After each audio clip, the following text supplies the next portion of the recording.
প্রভুর কাছে লিখছে, প্রভু আমি জানি তুমি যেমন পণ্ডিত, মনে আছে গঙ্গাত্রী প্রথম যেদিন তোমার আমার সাক্ষাৎ হয়েছিল, গীত গোবিন্দম নিয়ে আলোচনা, তুমি যতবার শ্লোক বলেছো আমি শ্লোক কেটেছি।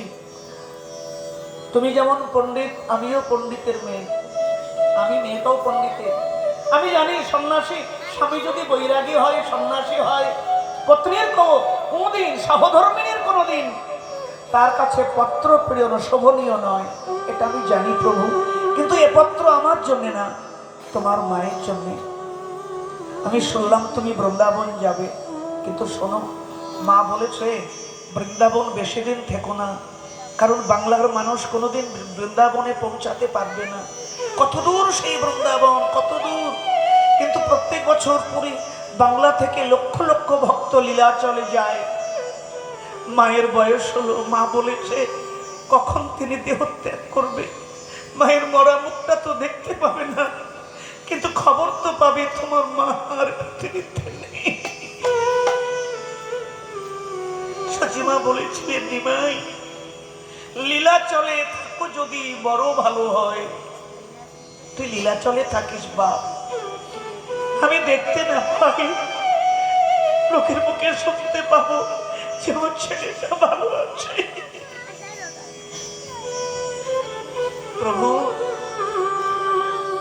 তুমি যেদিন চলে গেলে সেদিন সকালবেলা, আমার বাড়ি তো তোমার বাড়ি থেকে বড় জোর 2.5 কিলোমিটার, বেশি দূর না। আমার মা এসেছিল, আমার বাবা এসে আমাকে হাত ধরে বললেন, প্রিয়া চল বাড়ি চল, আবার তোকে বিয়ে দেবো। যে স্বামীর সংসার দেবে না, সন্তান দেবে না, এই গরিবের ঘরে থেকে অন্ন কষ্ট করবে, যে সংসারী পুরুষ নেই, সে সংসার চলতে পারে না, কে উপার্জন করবে, কে তোর মুখে অন্ন দেবে। প্রিয়া লিখছে, পিতা মরে চেয়েছিল বাড়ি লইবারে, আমি কি তা যেতে পারি তোমার মাকে একা ছেড়ে?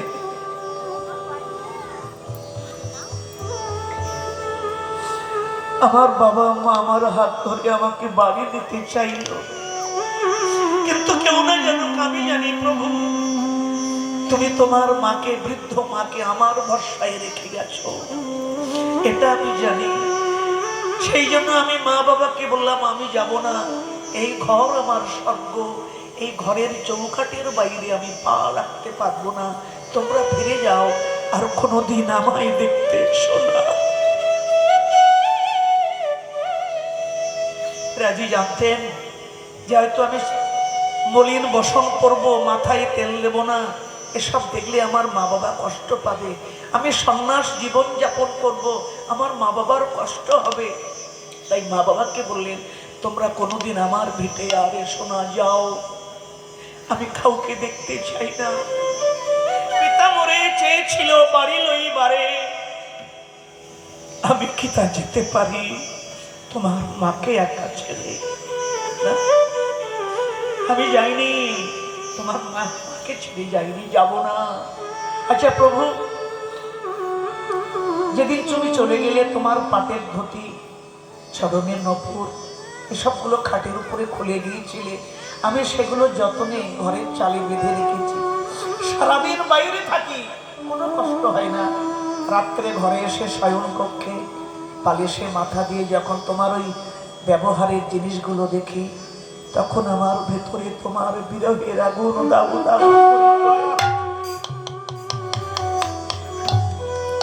আচ্ছা প্রভু, তোমার মনে আছে যেদিন আমাদের বাসর ঘর হয়, আমার বৃদ্ধাঙ্গুলিতে চৌকাটে ধাক্কা লেগে হায় হায় রক্তপাত, কত রক্ত ভেসে গেল চৌকাট, আমি ভয় পেয়ে তোমায় জড়িয়ে ধরেছিলাম। প্রভু এই যে অমঙ্গল, সেদিন তুমি আমার মাথায় হাত দিয়ে বললেন, প্রিয়া তোমার জীবনের দায়িত্ব পাগলি সব তো আমি নিয়েছি, তোমার ভয় কিসে, চলো ভেতরে চলো, কোনো অমঙ্গল না। আমি জানি আমার অমঙ্গল কোনোদিন হতেই পারে না, কারণ আমার যে গৌর আছে।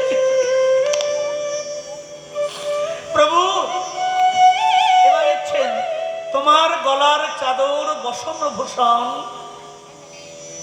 তোমার গলার চাদর বসন ভূষণ, কি করিব এসব সামগ্রিক লইয়া, পাছে কি গঙ্গা বক্ষে দেব ভাসাইয়া। এগুলো কি গঙ্গার জলে, এগুলো কি গঙ্গা জলে ফেলে দেব বলো? কিন্তু মাকে জিজ্ঞাসা করলে, তোমার বিরহে যদি তোমার মা প্রাণ ত্যাগ করে, তোমার গলার চাদর বসন ভূষণ কি করিব এসব সামগ্রিক লইয়া, পাছে কি গঙ্গা বক্ষে দেব ভাসাইয়া। এসব বারোটা আমি কাহারে শুধাই, তোমার মাকে শুধাইলে পাছে যদি তোমার মা মরে যায়। জানো প্রভু, তোমার মায়ের সামনে কখনো আমি এক ফোঁটা নয়নের জল ফেলি না, কারণ তোমার মায়ের সামনে কাঁদলে তোমার মা আরো দুর্বল হয়ে যাবে। তাই তোমার মা যখন নিজের কুঠিরে যায়, আমি ঘরে ঢুকে আধারে মুখে বসন চেপে গুমরে গুমরে খাই।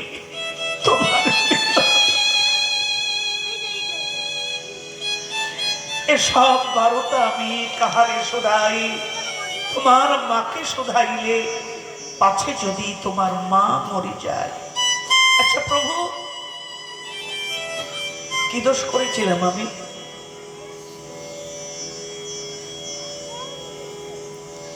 আমার সঙ্গে নিতে পারতে না? রাত তো সীতাকে নিয়ে গিয়েছিল। কৃষ্ণ মথুরায় গেলে ব্রজগোপীকে উদ্ধবকে দিয়ে খবর পাঠাতো, কিন্তু তুমি।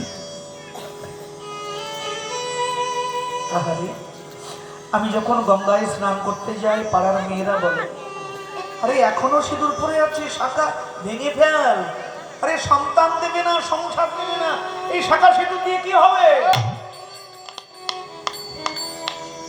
সবার কথাই কখনো অভিমান হয়, মনে ভাবি শীতে সিঁদুর আর পরবো না, মুছে ফেলবো গঙ্গা মাটি দিয়ে, গঙ্গার ঘাটের পাথর দিয়ে হাতের কঙ্কন ভেঙে ফেলবো, কিন্তু পারিনি।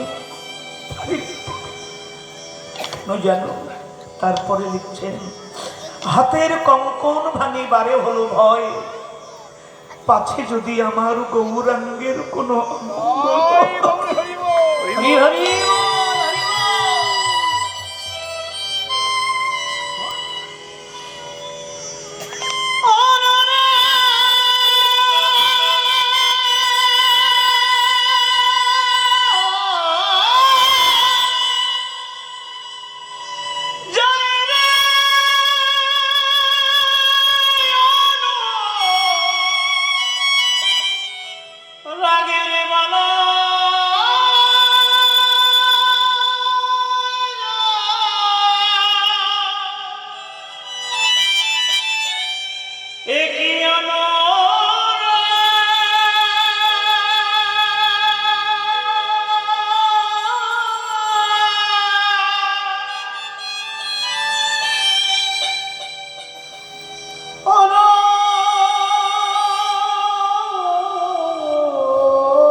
হাতের কঙ্কন ভাঙিবারে হলো ভয়, পাছে যদি আমার গৌরাঙ্গের কোনো অমঙ্গল হয়। আমি জানি বাঙালি বধূরা হাতে শাখা সিঁদুর পরে কেন?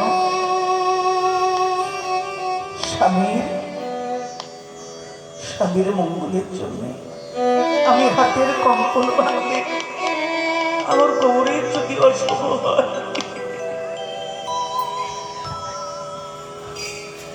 আচ্ছা প্রভু বলো তো, রাতের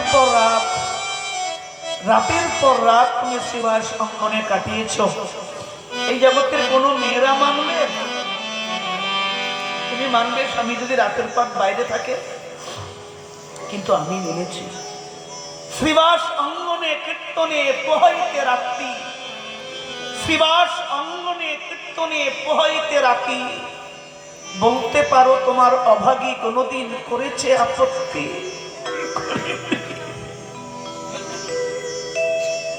আমি কোনদিন বলিনি গৌর যে শ্রীবাস অঙ্গনে ভ্রমণে যেতে পারবে না।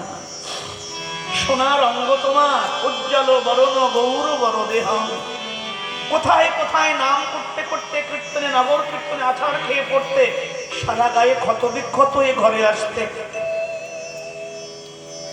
কীর্তনে তোমার সমস্ত অঙ্গে লাগতো ব্যথা। বলতে পারো তোমার বিষ্ণুপ্রিয়া কোনদিন কহিয়াছে কথা? আমি কোনদিন জিজ্ঞাসা করেছি তোমার গায়ে দাগটা কিসে? কারণ কেউ তোমাকে না চেনো। আমি গৌর বিষ্ণুপ্রিয়া, আমি তোমার গৌরাঙ্গকে চিনি।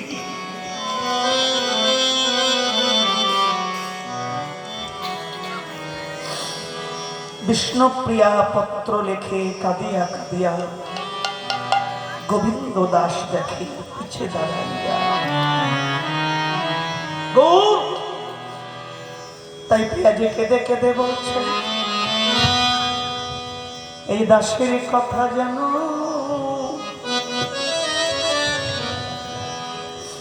তুমি ভুলে যে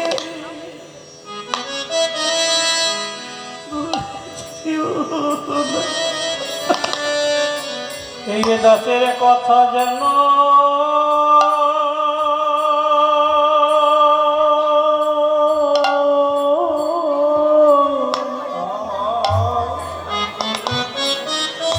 দাসের কথা যেন ভুলে যে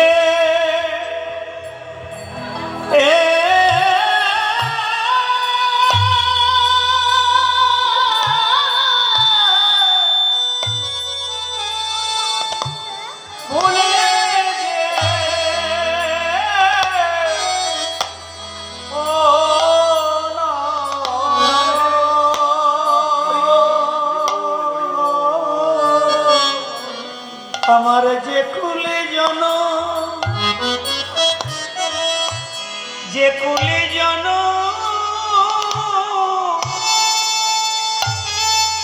যে কুলে জন্ম হোক না কেন,